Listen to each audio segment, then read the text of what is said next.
ನಮಸ್ತೆ ಫ್ರೆಂಡ್ಸ್. ನಮ್ಮೆಲ್ಲರ ಪೂಜ್ಯ ಪಿತಾಮಹ ಡಾಕ್ಟರ್ ಸುಭಾಷ್ ಪತ್ರಿಜಿ ಗುರುಗಳಿಗೆ ನಮ್ಮೆಲ್ಲರ ಆತ್ಮ ಪ್ರಣಾಮವನ್ನು ಅರ್ಪಿಸೋಣ. ಗುರುಮಾತಾ ಸ್ವರ್ಣಮಾಲಾ ಅಮ್ಮನವರಿಗೆ ನಮ್ಮೆಲ್ಲರ ಆತ್ಮ ಪ್ರಣಾಮವನ್ನು ಅರ್ಪಿಸುತ್ತಾ ಸತ್ಯಶೋಧನೆ ಪುಸ್ತಕದ 2ನೇ ಅಧ್ಯಾಯ ಪರಿತ್ಯಾಗ.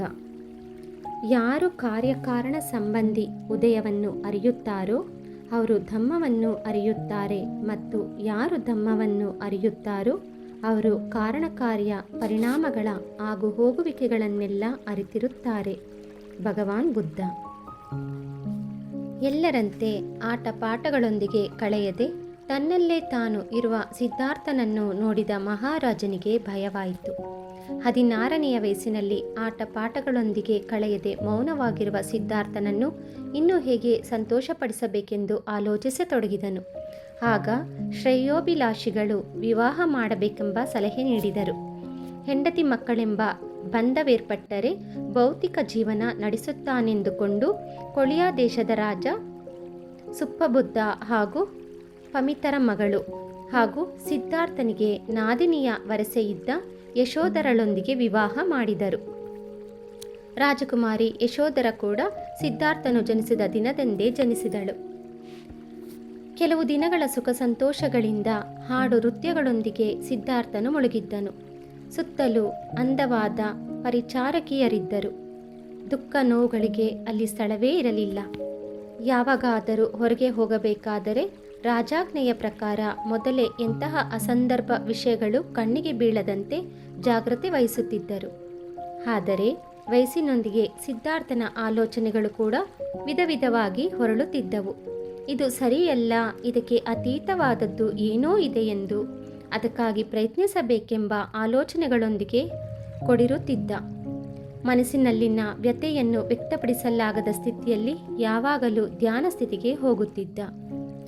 ಗತ 500 ಜನ್ಮಗಳು ಬೋಧಿಸತ್ವನಾಗಿ ಕರುಣೆ, ಉಪೇಕ್ಷೆ, ಮುದಿತ ಮೊದಲಾದ ದಶಪಾರಮಿತಿಗಳನ್ನು, ಉನ್ನತ ಗುಣಗಳನ್ನು ಅಂದರೆ ದಾನ, ಶೀಲ, ಪರಿತ್ಯಾಗ, ಪ್ರಜ್ಞೆ, ಛಲ, ಸಹನೆ, ಸತ್ಯ, ಸ್ಥಿರ ನಿಶ್ಚಯ, ಮೈತ್ರಿ ಮತ್ತು ಉಪೇಕ್ಷೆ ಸಂಪಾದಿಸಿದ ಆ ಆತ್ಮ ಕೊನೆಯ ಜನ್ಮದಲ್ಲಿ ಬುದ್ಧನಾಗಿ ಪ್ರಪಂಚಕ್ಕೆ ಜ್ಞಾನವನ್ನು ಬೋಧಿಸಬೇಕಾಗಿತ್ತು. ಆದ್ದರಿಂದ ಪ್ರಾಪಂಚಿಕ ಸುಖದಲ್ಲಿ ಸೌಖ್ಯವು ಹೇಗೆ ಅನುಭವಿಸಲಾಗುತ್ತದೆ? ಆದ್ದರಿಂದಲೇ ಏನೋ ಸಿದ್ಧಾರ್ಥನು ಯಾವಾಗಲೂ ಅಂತರ್ಮುಖನಾಗುತ್ತಿದ್ದನು. ಆ ಪ್ರಯತ್ನದಿಂದಲೇ ಸಿದ್ಧಾರ್ಥನು ಶೂನ್ಯ ಸ್ಥಿತಿಯನ್ನು ಹೊಂದುತ್ತಿದ್ದನು. ಒಂದು ದಿನ ಸಿದ್ಧಾರ್ಥನು ತನ್ನ ರಥಸಾರಥಿಯಾದ ಚೆನ್ನನೊಂದಿಗೆ ಹೊರಗೆ ವನವಿಹಾರಕ್ಕೆಂದು ಹೋದನು. ದಾರಿಯಲ್ಲಿ ಒಬ್ಬ ರೋಗಿ ಸುತ್ತಲೂ ಮಲಮೂತ್ರಗಳೊಂದಿಗೆ ಮಲಗಿ ನರಳುತ್ತಿರುವುದು ಕಾಣಿಸಿತು. ಆಶ್ಚರ್ಯದಿಂದ ಯುವರಾಜ ಚೆನ್ನನನ್ನು ಅದೇನೆಂದು ಪ್ರಶ್ನಿಸಿದನು. ಆಗ ಚೆನ್ನನು, ಆತ ಕಾಯಿಲೆಯಿಂದ ನರಳುತ್ತಿದ್ದಾನೆ ಎಂದನು. ಏನಾದರೂ ಸಹಾಯ ಮಾಡಬೇಕು ಎಂದುಕೊಂಡರೂ ಏನೂ ಮಾಡದೆಯೇ ಯುವರಾಜ ರಾಜಮಂದಿರಕ್ಕೆ ಮರಳಿ ಬಂದನು. ಆ ದಿನವೆಲ್ಲ ಮನಸ್ಸು ಅಲ್ಲೋಲ ಕಲ್ಲೋಲದಿಂದ ತುಂಬಿ ನಿದ್ರೆ ದೂರವಾಯಿತು. ಮಾರನೇ ದಿನ ವನವಿಹಾರಕ್ಕೆ ಹೊರಟ ಯುವರಾಜನಿಗೆ ಹಲ್ಲುಗಳು ಉದುರಿ ದೇಹ ಬಾಗಿರುವ, ಶರೀರವೆಲ್ಲ ಸುಕ್ಕುಗಳುಂಟಾದ, ಬಿಳಿ ಕೂದಲಿನೊಂದಿಗೆ ಕೂಡಿದ ಅಂದವಿಹೀನವಾಗಿದ್ದ ಮುದುಕನನ್ನು ನೋಡಿದನು. ಅದೇನು ಹಾಗೆ ಎಂದು ಚೆನ್ನನನ್ನು ಕೇಳಿದ ಸಿದ್ಧಾರ್ಥ. ಆಗ ಚೆನ್ನನು, ಯುವರಾಜ, ಆತನಿಗೆ ವಯಸ್ಸಾಗಿದೆ, ಮುದುಕನಾಗಿದ್ದಾನೆ ಎನ್ನುತ್ತಾ ಕೊನೆಗೆ ನಿಮಗೂ ನನಗೂ ಕೂಡ ಈ ಮುದಿತನ ತಪ್ಪದು. ವಯಸ್ಸಾಗುತ್ತಾ ಹೋದಂತೆ ಇಂತಹವು ಸಹಜವೆಂದು ಹೇಳಿದನು. ಚೆನ್ನನು ಹೇಳಿದ ಉತ್ತರ ಯುವರಾಜನನ್ನು ಇನ್ನೂ ದೀರ್ಘವಾದ ಆಲೋಚನೆಗೆ ನೂಕಿತು. ಇದಕ್ಕೆ ನಾನೇನು ಮಾಡಬಲ್ಲೆ ಎನ್ನುವ ವಿಷಯವು ಮನಸ್ಸಿನಲ್ಲಿ ತೂರುತ್ತಿತ್ತು. ಮಾರನೆಯ ದಿನವೂ ವಿಹಾರಕ್ಕೆ ಹೊರಟ ಯುವರಾಜನಿಗೆ ಚಟ್ಟದ ಮೇಲೆ ಒಬ್ಬ ಮನುಷ್ಯನನ್ನು ಮಲಗಿಸಿ 4 ಕಡೆಯಲ್ಲಿ 4 ಮನುಷ್ಯರು ಹೊತ್ತುಕೊಂಡು ಹೋಗುವುದನ್ನು ಕಾಣಿಸಿತು. ಹಿಂದೆ ಜನರು ರೋಧಿಸುತ್ತಾ ಹೋಗುತ್ತಿರುವುದನ್ನು ನೋಡಿದ ರಾಜಕುಮಾರನಿಗೆ ಇದೊಂದು ವಿಸ್ಮಯಕಾರಿ ದೃಶ್ಯದಂತೆ ತೋರಿತು. ಎಂದಿಗೂ ಇಂತಹ ಸನ್ನಿವೇಶವನ್ನು ನೋಡಿರಲಿಲ್ಲ. ಅವರೆಲ್ಲ ಎಲ್ಲಿಗೆ ಹೋಗುತ್ತಿದ್ದಾರೆ? ಆ ಮನುಷ್ಯನನ್ನು ಏಕೆ ಹಾಗೆ ಕಟ್ಟಿ ಹಾಕಿಕೊಂಡು ಎತ್ತಿಕೊಂಡು ಹೋಗುತ್ತಿದ್ದಾರೆ ಎಂದು ಚೆನ್ನನನ್ನು ಕೇಳಿದನು. ಆಗ ಚೆನ್ನನು, ಯುವರಾಜ, ಆ ಚಟ್ಟದ ಮೇಲೆ ಇರುವ ವ್ಯಕ್ತಿ ಮರಣಿಸಿದ್ದಾನೆ. ಆತನನ್ನು ಹೂಳಲು ಅಥವಾ ದಹನ ಕ್ರಿಯೆಯನ್ನು ಮಾಡಲು ತೆಗೆದುಕೊಂಡು ಹೋಗುತ್ತಿದ್ದಾರೆ. ಅದಕ್ಕಾಗಿ ಅವರ ಬಂಧುಗಳು ರೋಧಿಸುತ್ತಾ ಹೋಗುತ್ತಿದ್ದಾರೆ. ಹುಟ್ಟಿದ ಪ್ರತಿ ಮನುಷ್ಯನಿಗೆ ಕಾಯಿಲೆ, ಮುದಿತನ, ಮರಣ ಎನ್ನುವುದು ವಿದಿತವಾಗಿದೆ. ಯಾರೂ ಇವುಗಳಿಗೆ ತಪ್ಪಿಸಿಕೊಳ್ಳಲಾರರು ಎಂದನು.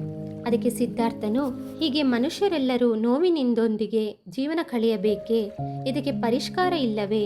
ಇದರಿಂದ ತಪ್ಪಿಸಿಕೊಳ್ಳಲಾಗದೆ ಎನ್ನುವ ಪರಿಪರಿ ವಿಧವಾದ ಪ್ರಶ್ನೆಗಳನ್ನು ಸುತ್ತುವರೆದವು. ಮನಸ್ಸು ಅಲ್ಲೋಲ ಕಲ್ಲೋಲವಾಯಿತು. ಸಂಕಟಕರವಾದ ಮನಸ್ಸಿನಿಂದ ರಾಜನಿಗೆ ರಾತ್ರಿಯೆಲ್ಲ ನಿದ್ರೆ ಹತ್ತಲಿಲ್ಲ.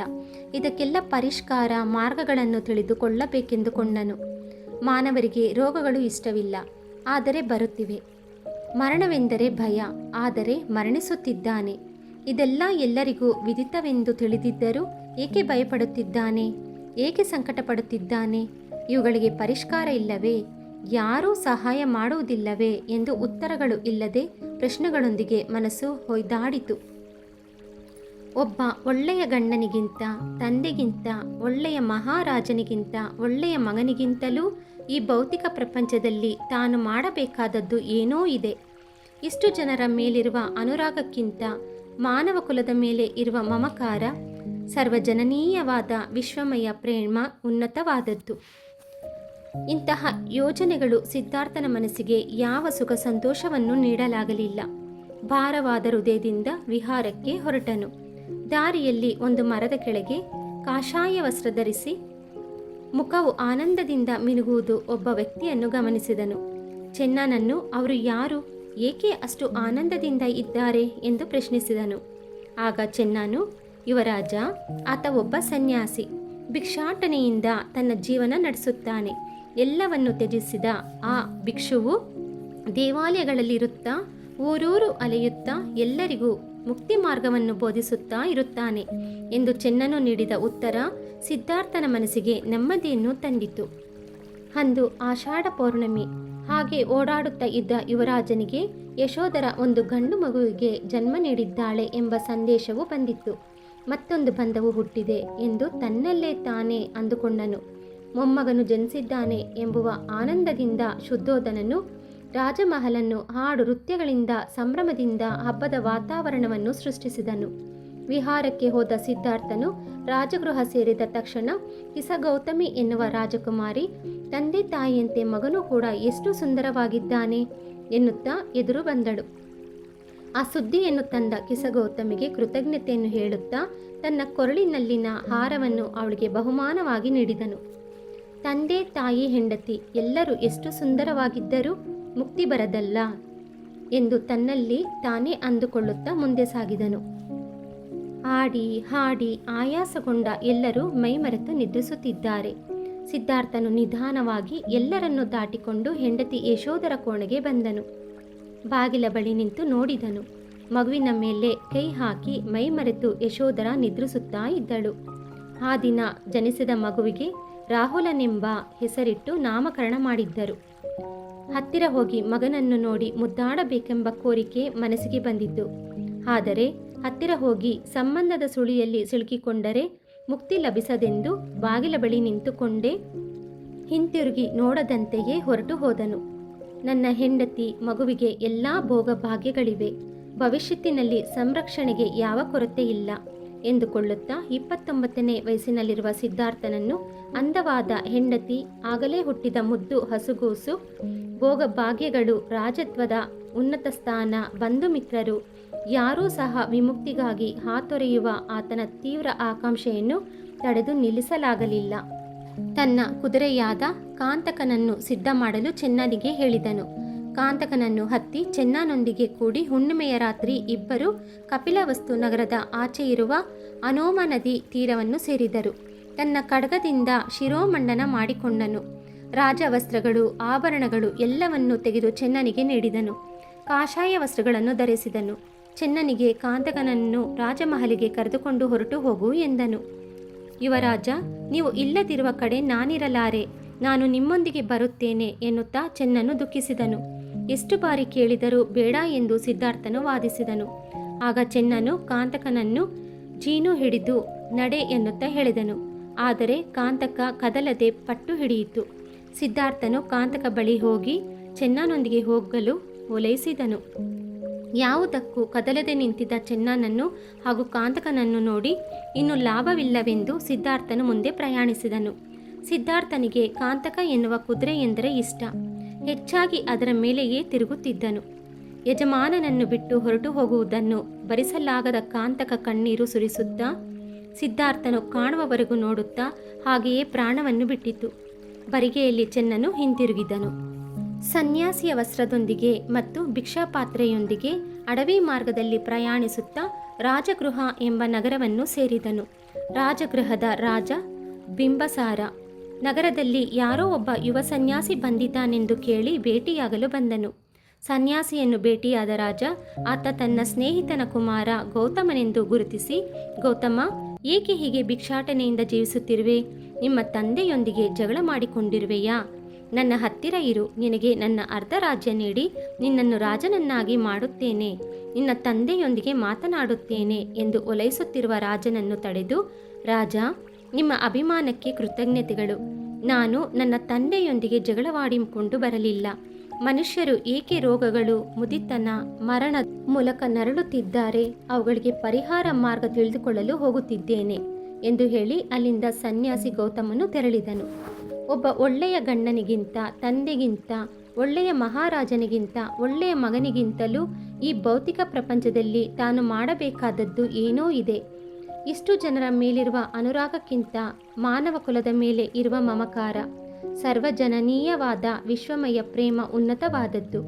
ಏಕೆಂದರೆ ಮಹಾರಾಜನಿಗಿಂತ ಯಾರು ಈ ಭೌತಿಕ ಭೋಗ ಭಾಗ್ಯಗಳನ್ನು ಅನುಭವಿಸಬಲ್ಲರು? ಯಾವ ಭೋಗ ಭಾಗ್ಯಗಳು ಆತನಿಗೆ ಆನಂದವನ್ನು ಕೊಡಲಾರದೆ ಹೋದವು? ಅಂದರೆ ಇದಕ್ಕೆ ಮೀರಿದ ಆನಂದವೇನೋ ಇದೆ. ಅದಕ್ಕಾಗಿಯೇ ಗೌತಮನು ಪರಿತಪಿಸಿದನು. ಆತನನ್ನು ಯಾವುದೂ ಬಂಧಿಸಲಾರದೆ ಹೋದವು. ಸಿದ್ಧಾರ್ಥನ ಪರಿತ್ಯಾಗ ಯಾವ ಮಾನವನೂ ಮಾಡಲಾರದ್ದು. ಅದು ಒಬ್ಬ ವೃದ್ಧನು ಎಲ್ಲ ಅನುಭವಿಸುವುದಕ್ಕೆ ಇನ್ನು ಏನೂ ಇಲ್ಲದೆ ಮಾಡಿದ ತ್ಯಾಗವಲ್ಲ. ಎಲ್ಲ ಹೊಂದಿದ್ದು ಒಳ್ಳೆಯ ಯೌವನದಲ್ಲಿ ಭೋಗಭಾಗ್ಯಗಳು ಹಾಗೂ ಲೆಕ್ಕವಿಲ್ಲದಷ್ಟು ಸಿರಿ ಸಂಪತ್ತು ಹೊಂದಿದ್ದರೂ ಅವುಗಳನ್ನೆಲ್ಲ ತ್ಯಜಿಸಿ ಮರುಕ್ಷಣದಲ್ಲಿ ಭಿಕ್ಷುಕನಾಗಿ ಬದಲಾಗಿ ಪರಿವ್ರಾಜಕನಾದ ಪರಿತ್ಯಾಗವದು. ಇಲ್ಲಿಯವರೆಗೂ ಚರಿತ್ರೆಯಲ್ಲಿ ಇಂತಹ ಪರಿತ್ಯಾಗ ಎಲ್ಲಿಯೂ ಕಾಣಲು ಸಿಗುವುದಿಲ್ಲ. Thank you friends. 2ನೇ ಅಧ್ಯಾಯವು ಮುಕ್ತಾಯವಾಯಿತು. Thank you friends.